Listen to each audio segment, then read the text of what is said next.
শান্তি আসবে, শান্তি আসবে।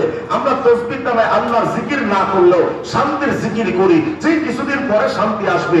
16 বছর স্বৈরাচার শেখ হাসিনা দেশ চালিয়েছে, মানুষের জীবনটাকে নরক বানিয়ে ছেড়েছে।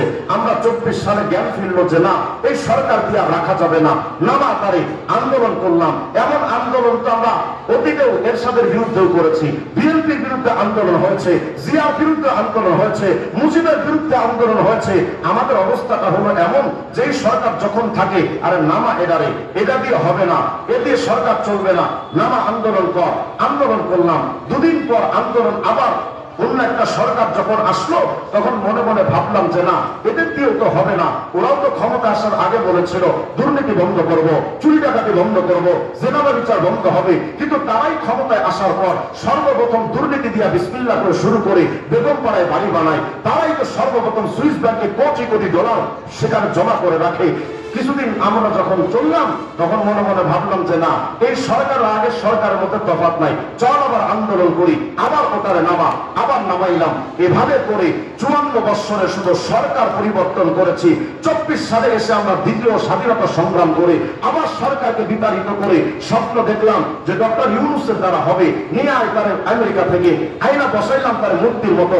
1 বছর চলে গেল, 1.5 বছর চলে যাচ্ছে, আজও পর্যন্ত জাতি কপালে ভাগ্যের পরিবর্তন হওয়া তো দূরের কথা, একটা রাস্তাঘাটও সুন্দরভাবে ঠিক করতে পারে না। আমার বাংলাদেশে যারা ক্রিকেট খেলে, এরা বিশ্বকাপ আনা তো দূরের কথা, চায়ের কাপ আনতে পারে না।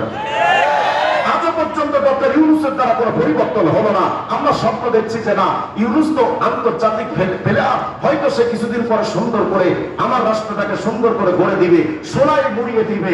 সোনা মুসলমান, শুধু ধোঁকার মধ্যে বসবাস করো, নেতার পরিবর্তন দেয়া কিচ্ছু হবে না।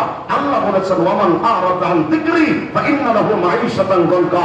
তোমার ব্যক্তি জীবন যদি নিজের আইন দিয়া চালাও, ব্যক্তি জীবনকে আমি আল্লাহ নরক বানিয়ে ছাড়বো। তোমার পরিবার, সমাজ, রাষ্ট্র যদি মানব রচিত আইন দিয়া যদি তোমার সবকিছু চালাও, তোমার প্রত্যেকটা জিনিস নরক বানিয়ে ছাড়বো।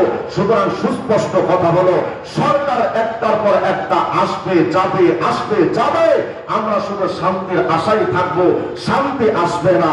আরে শান্তি আনার জন্য নেতার পরিবর্তন দিয়ে হবে না, প্রত্যেকটা সেক্টরে ইসলামের আইন, নবীর আদর্শ বাস্তবায়ন করা দরকার। আমার রাসূলের আইন ছাড়া, নবীর আদর্শ ছাড়া পরিবর্তন কোশ্চেন কেন সম্ভব নয়। হায় উম্মতে মুহাম্মাদি, আজ আমরা তো সেই রাসূলের আদর্শকে ভুলে গেছি। আমাদের কাছে এখন ওয়েস্টার্ন কালচার আমাদের কাছে প্রিয় হয়ে গেছে, পাশ্চাত্য সভ্যতা আমাদের কাছে বড্ড প্রিয় হয়ে গেছে। মুসলমানের সন্তান এখন নবীর আদর্শ মানে না। এরা বিয়ে শাদী যখন করে, তো দেখবেন বিয়ে শাদীর মধ্যে হিন্দুদের প্রথা ছেড়ে এনে হিন্দুদের মতো বিয়ে করে, ইসলামী নবীর সুন্নাত মোতাবেক তারা বিয়ে শাদী করে না।